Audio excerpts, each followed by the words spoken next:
Hey everyone, welcome back to the channel. Brendan here, aka Cliff Jumper. We're back on the Sequoia today for an unexpected repair that we have to do. So follow along, we'll jump into it. Yeah.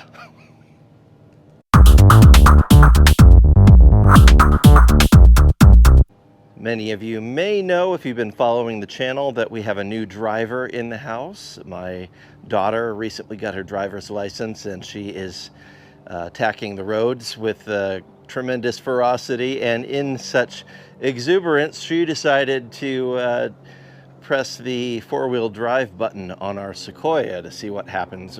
Well, that's what I'm assuming what happened. I'm just making an assumption here because it's also entirely possible, based on where the button is in the Sequoia, that she just inadvertently bumped it while messing with something in the center console, because it's kind of exposed.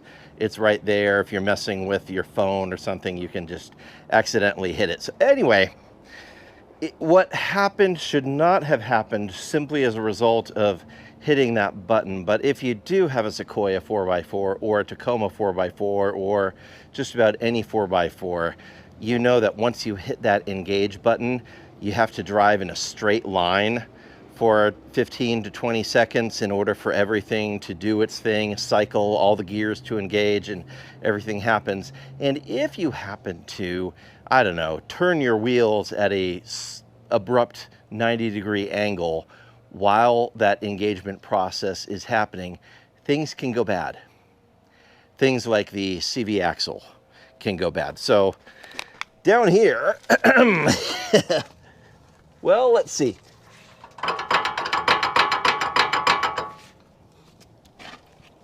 That's not supposed to do that. So we're in for changing our CV axle on the Sequoia today. Theoretically, it should be a fairly straightforward job, considering this is not a rust belt car. There's barely any rust or corrosion at all underneath. So hopefully things will go smoothly. We shall see. By the way, there are some truly excellent step-by-step do-it-yourselves with this out there that I have used in order to prepare me to do this job. I will link them in the description below in case you find that my video falls short of what you need to know in order to do this. But basically, there are two approaches. One is you can remove both the upper and lower control arms on this side and attack it that way. You take the upright off and deal with it. You don't need to do that though, from what I've been seeing. You only need to remove the lower ball joint and you can swing things out of the way. So we're gonna have to remove the brake caliper, unhook the ABS sensors and wiring so we don't ruin any of that because it's 20 years old and brittle. There are a few things along the way that we'll need to do in order to get this axle out. And if you are from the European car world and you're jumping into the Japanese CV axle world for the first time, you're going to find a pleasant surprise, and that is the inside of the CV axle is not bolted to the differential. The cup comes right off with the axle itself. It's just a pressure fit kind of thing. It snaps in. So we should be able to unsnap it, slide the whole thing out. It should be fairly straightforward. We'll see.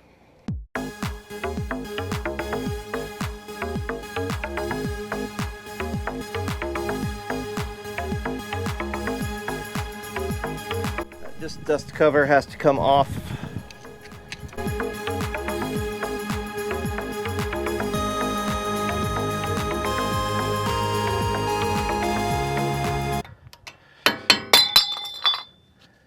There we go.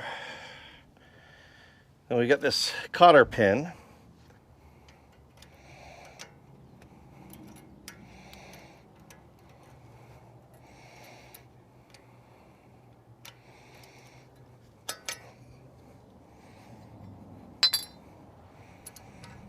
Cover for the cotter pin that locks it in place. And then we've got this 36mm axle bolt. We'll go get a pry bar to lock this in place so I can get it off pretty easily. You can just sort of jam this in here and use that Often that will keep it in place enough for you to do what you need to do. So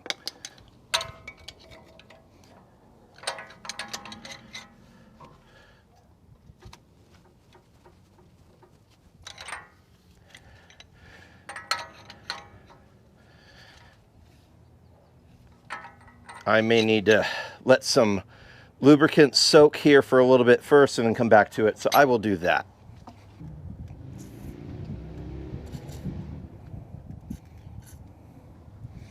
Twenty minutes later. All right, this is sat for a little bit. Let's see.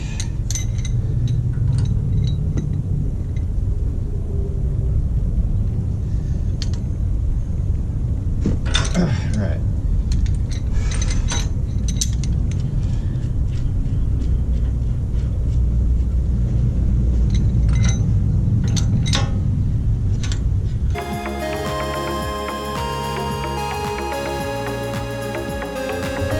And before we get it all the way off, actually, we do want to tap it in there with a rubber mallet just to make sure it's... Actually, it looks like it's sliding clear already without me having to tap it. Usually you would hit it with a rubber mallet before you unthread this all the way just to get the axle pushed through, but it's already pushing through on its own, so great.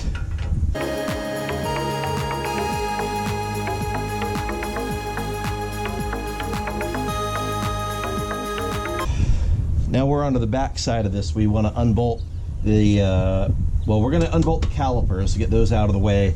But first we're going to undo the brake line and the ABS sensor line here. Actually, yeah. So we're going to unbolt this stuff so that it can swing free. Unbolt this stuff so it can swing free and we don't break the ABS sensor and any of that fun stuff.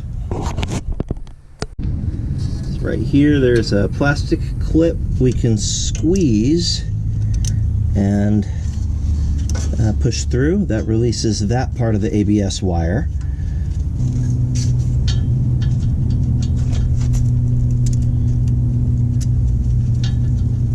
There we go. Yep, 12 millimeter.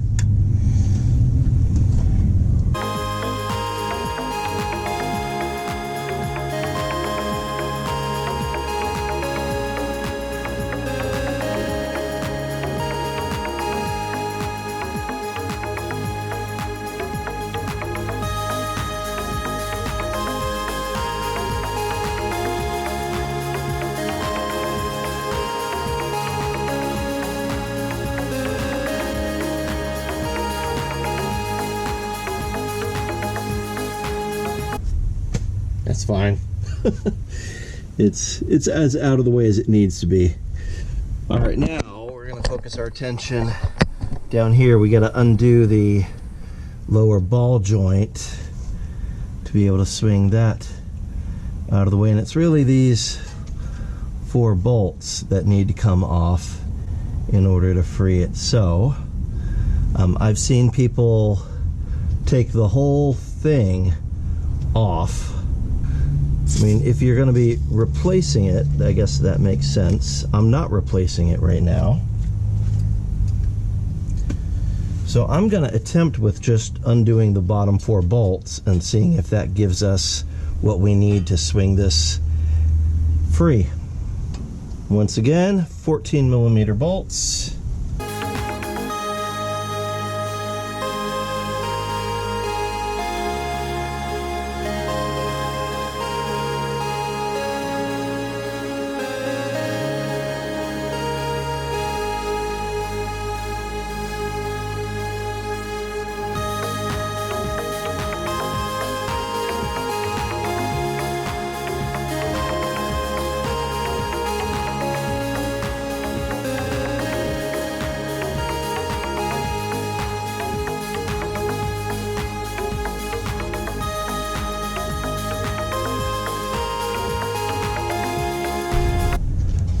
Well, looks like that is enough for him to swing that out without having to undo the bottom of the ball joint. So let's go ahead and push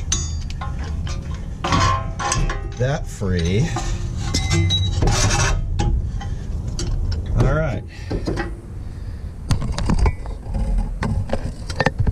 So now we have this free on this end. And on the other side there, back up in there, we're gonna need to get a pry bar and wedge it where the axle meets the cup there. And that should be where it comes loose. Let's go ahead and get that off. So looking up at it, this is where it's supposed to separate, so we should be able to get a pry bar in there and wedge it off, theoretically speaking.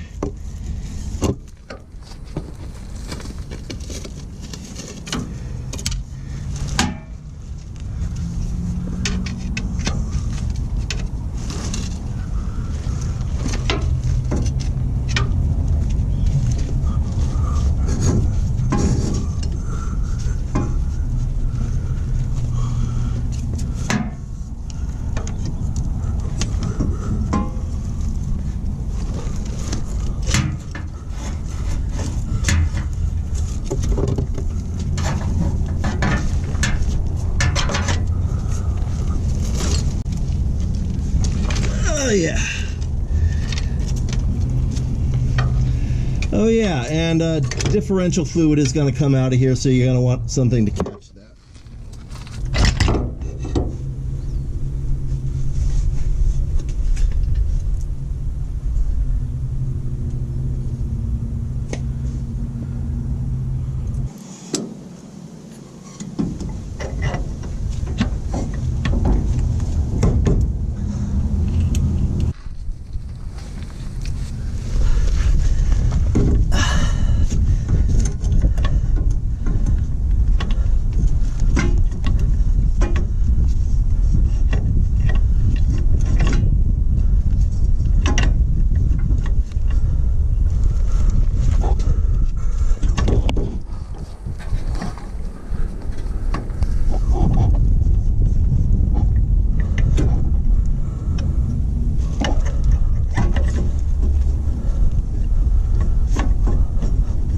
There we go.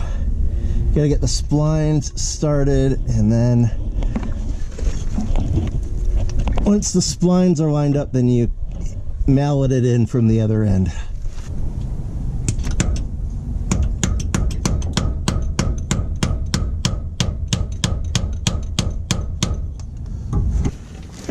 All right, that's in. Beautiful. Now we just gotta clean up a little bit, wipe that off, and then we'll work on the other end. So far, so good. Let's not jinx it though. Here's a little tip for when you do mallet it. You want to take this nut off. If you're using the replacement nut that comes with the kit, this one has the castle nut built into it for your cotter pin. So you want to flip it around and thread it on there to protect the threads when you use the mallet to get that sucker seated in there. As soon as you're done with that, of course, you can take that off.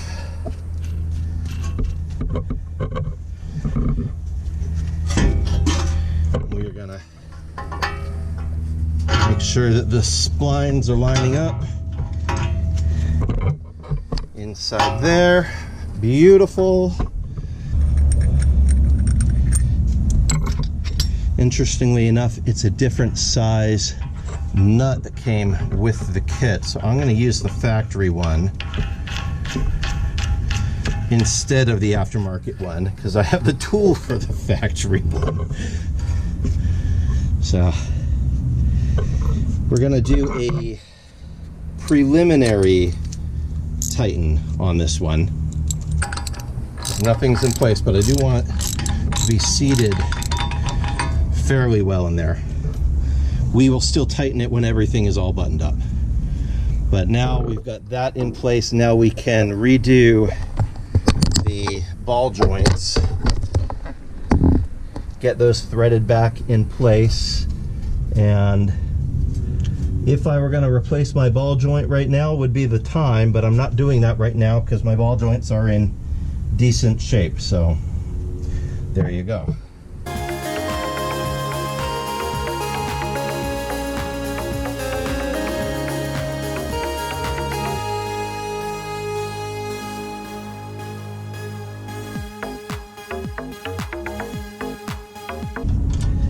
All right, let me go get my torque wrench. We'll torque these to spec, but so far so good. All right, these get tightened to 59 foot-pounds. So we'll go ahead and make sure that they are. That was not my torque wrench. That was my phone.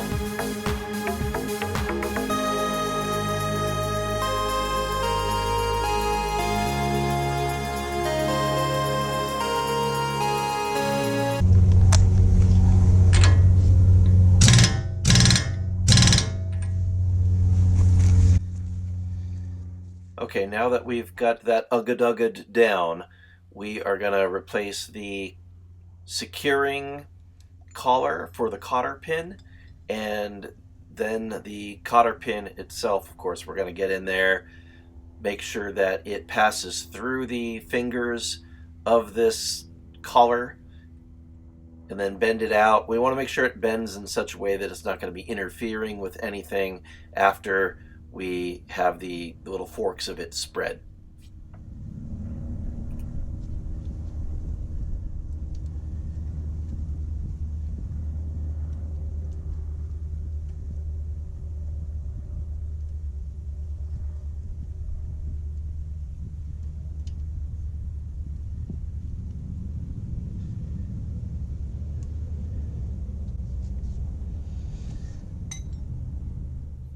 And then, of course, we have to replace the dust cap, so we're going to hammer that back into place.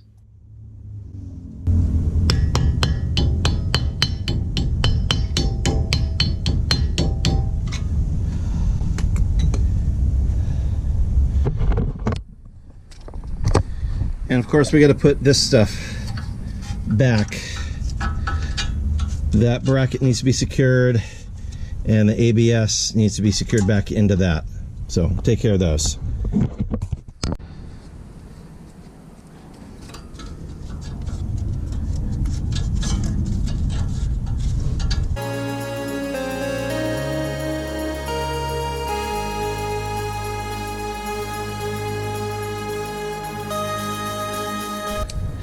So that's buttoned up, and while we were in there I did go ahead and put on a fresh brake disc, so I'm going to clean that a little bit and come back and bleed the brakes and do all that. I'm not going to film that because I've already done a brake video before. But other than that, that's all you need to do for this axle.